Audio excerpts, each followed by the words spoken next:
Titan, Queen of the Night kung tawagin.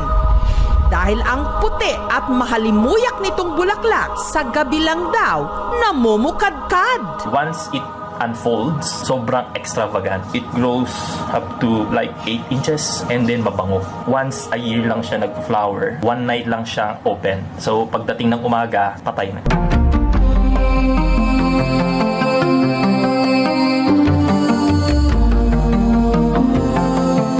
Tinatawag din itong engkantada o fairies plant dahil ang hinihiling sa bagong sibol nitong bulaklak di umano nagkakatotoo raw.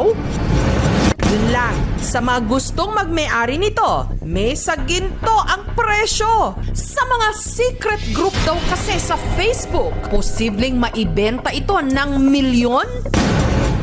Matagal na naming alam na listed siya sa YouTube na most expensive o number 1. May nag-o-offer na nakaraan ng 2,000,000 to 5.5